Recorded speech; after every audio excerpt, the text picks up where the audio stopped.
Bilang ikaw ang kalihim po ng DICT, baka pwede mo kaming bigyan naman ng iyong explanation kung anong blockchain at bakit ito maganda para sa ating gobyerno. Well, simple lang siguro sa akin, no, to use something na maintindihan ng mga tao. Sabi nila, wala na daw forever. Ang blockchain, merong forever. Okay. Na bakit importante yung forever? Yun ang tinatawag na immutability. Ibig sabihin, pag nandun na siya sa blockchain, hindi mo na masusunog, hindi siya papel. Hindi mo siya mananakaw dahil hindi rin naman siya physical. Second, ang gumawa kasi ng blockchain, mga cybersecurity professionals. Ginawa nila to para siguraduhin na, one, hindi sila mahahack. Saka may mga protocol yan para maprotektahan. So, hack-proof na rin siya. Pangatlo, yung traditional na database kasi na electronic, makikita mo nakastore sa isang server, o ilang mga server. Ang blockchain, hindi mo pwedeng puntahan yung server at sirain yan dahil nakaspread yan sa maraming computers. Okay. Yun yung isang malaking importante doon. Forever na nandun na yung data. Now, kung di ka man mahuli this year, mahuhuli ka 2 years from now dahil hindi mo nawawala yung data.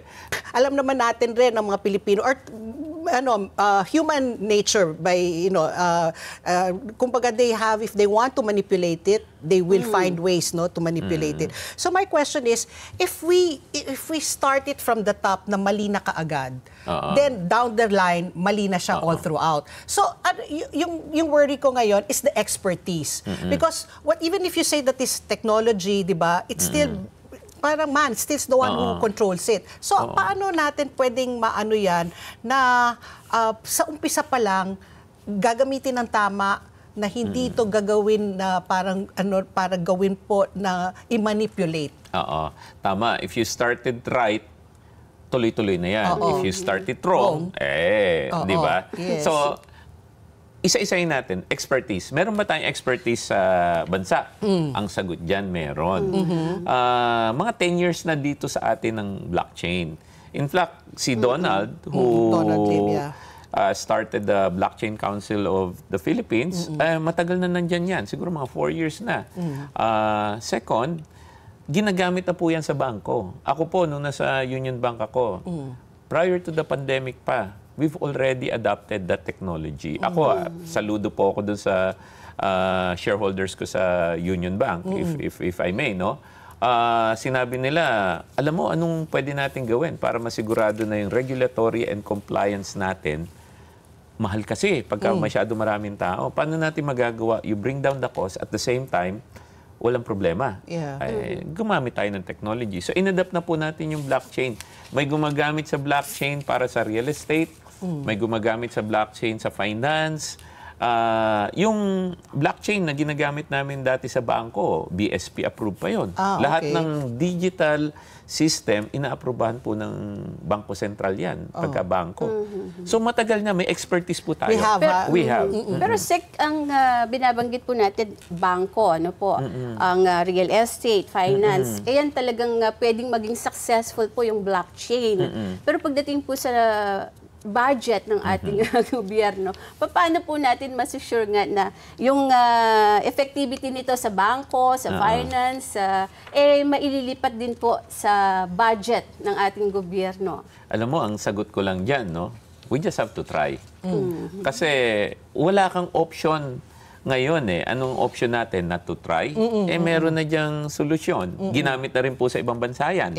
Sa Estonia, ginamit yan. Alam na naman natin, pag sinabi mong Estonia, doon po sa mga hindi masyadong nakakaalam, Estonia po yung parang gold standard natin for technology in government. Albania, recently, di ba? AI naman ang ginamit nila. Meron na nga silang first AI minister. So, gamitin po natin yung technology. Nandyan So, Sec Henry, let's talk about timelines. So, itong, syempre kasi tayo, knee-jerk parati ang reaction dahil nga because of this flood control scandal, naisip natin ito ngayon mag-blockchain. So, ngayon, the President has 3 years left in his term. So, you, Also, 3 years rin. Will all this happen within the next 3 years? How soon can you get it running? Ngayon napapasok na budget nga for 2026 eh. So ito ba magagamit na natin? Can we be assured na sa 2026 wala nang ganitong flood control scandal? Farm to market ngayon kanina binalita na namin. How soon? Well, yung how soon, balikan natin yung mga nakaraan muna. Si Senbam, bago niya pinopose yung blockchain sa budget, nung tumatakbo pa lang siya, inaaral na niya yan. Alam niyo po, si Senator Bam sa Yale. Okay. Na ano na niya yan, nakita na niya yan sa Yale. Si Kong Migs, tsaka si Kong Brian, aktibo po sa blockchain community yan. So sa kanila, 3 years ago pa lang, inisip na nila. Isa yan sa mga gagawin nila pagdating nila sa Kongreso at saka sa Senado. Now, recently nagkaroon ng hearing. Alam niyo po, ang ugali ko po, recently lang, sinabi ko nga kay Presidente, pag tinatanong ako ng Presidente, kailan natin magagawa yan?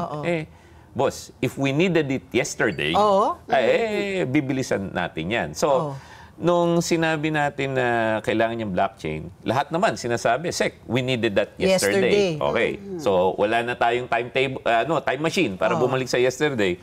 So, nangako ako kay Senbam na I will endorse it as a priority legislation to the President, which I did, which was received naman very well by the President and Executive. So, ngayon, ang tanong nila sa akin, careful what you wish for. Ngayon na okay na yan, kailan mo mabibigay? So, hindi pa po kami natutulog ng team ko, but next week, ready na kaming i-demo yung minimum viable product kay kung sino man, yung gustong tumingin ngayon sa Congress. And last weekend ko lang po nakita yung minimum viable product. Mabilis po. Nandiyan na po. So, ginamit po namin yung 2025 budget. Parang ganito po. In-upload namin, pinadaan namin, nag-scenario planning kami. Just to prove the use case. Kung meron tayong blockchain noong 2025 budget, ano yung mga improvements na dapat nandun? Ano yung mga issues na dapat na-prevent? So, hindi ko na po pangungunahan yung demonstration, pero we're ready Really? na po.